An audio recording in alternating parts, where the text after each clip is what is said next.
Arthur Schopenhauer, 1788 to 1860, was a German philosopher who left an indelible mark on the landscape of Western philosophy.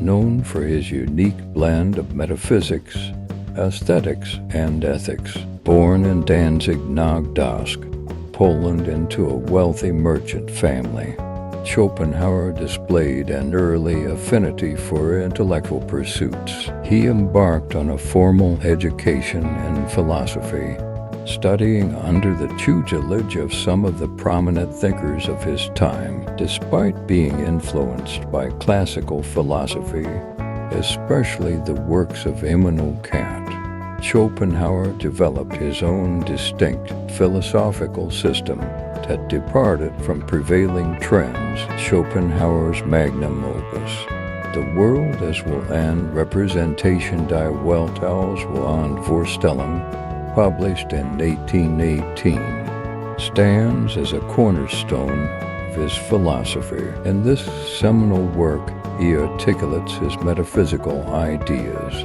positing the notion that the fundamental essence of reality is an all-encompassing, blind and irrational force he termed the will.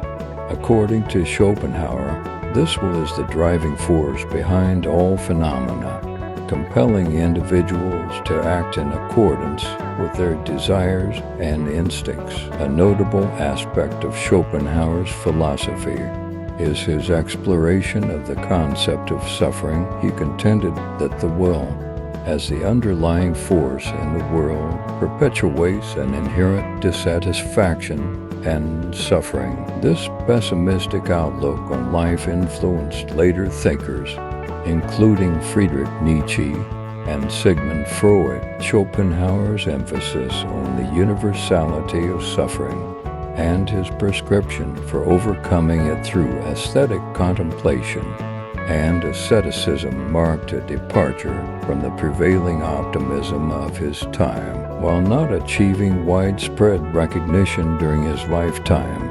Schopenhauer's ideas gained prominence in the 19th and 20th centuries, influencing various disciplines including literature, psychology, and the arts. His emphasis on the irrational aspects of human behavior, the centrality of the will, and the redemptive power of art has left an enduring legacy in the intellectual landscape, earning him a place as one of the most original and thought-provoking philosophers in history. The world is my representation. Life swings like a pendulum backward and forward between pain and boredom. The greatest wisdom is to make the enjoyment of the present the supreme object of life. To live alone is the fate of all great souls. To overcome difficulties is to experience the full delight of existence. Talent hits a target no one else can hit. Genius hits a target no one else can see. Will is nothing other than a lack. All truth passes through three stages. First, it is ridiculed. Second, it is violently opposed.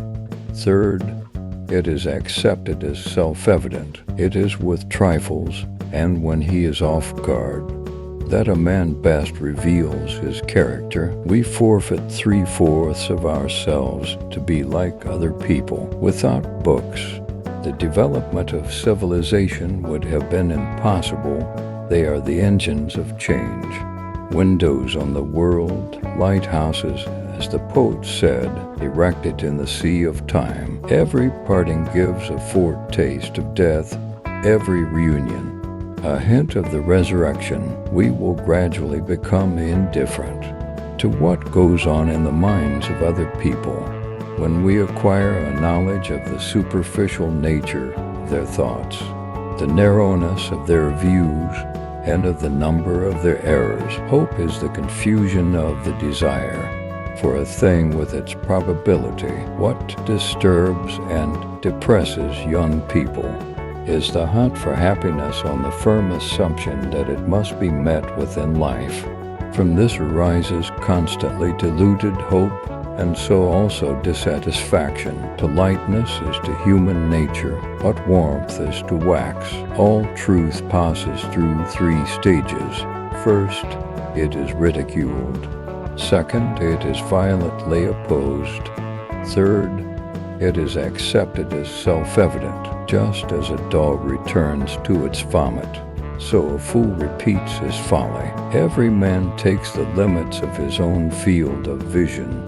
For the limits of the world, the discovery of truth is prevented more effectively, not by the false appearance of things present, and which mislead into error, not directly by weakness of the reasoning powers, but by preconceived opinion, by prejudice. Boredom is just the reverse side of fascination. Both depend on being outside rather than inside a situation, and one leads to the other. Every possession and every happiness is but lent by chance, for an uncertain time, and may therefore be demanded back the next hour. Great men are like eagles, and build their nest in some lofty solitude. The closing years of life are like the end of a masquerade party. When the masks are dropped, reading is equivalent to thinking with someone else's head instead of with one's own. The doctor sees all the weakness of mankind, the lawyer all the wickedness, the theologian all the stupidity. The first 40 years of life give us the text. The next 30 supply the commentary. A sense of humor is the only divine quality of man. Life is a business that does not cover the costs. It is the courage to make a clean breast of it, in the face of every question that makes the philosopher, as the biggest library, if it is in disorder, is not as useful as a small but well-arranged one. So you may accumulate a vast amount of knowledge, but it will be of far less value than a much smaller amount if you have not thought it over for yourself. Honor means that a man is not exceptional. Fame, that he is. Fame is something which must be won. Honor, only something which must not be lost. Man can do what he wills, but he cannot what he wills. We forfeit 3/4 of ourselves to be like other people. The memory should be specially taxed in youth, since it is then that it is strongest and most tenacious. But in choosing the things that should be committed to memory, the utmost care and forethought must be exercised, as lessons well learnt in youth are never forgotten.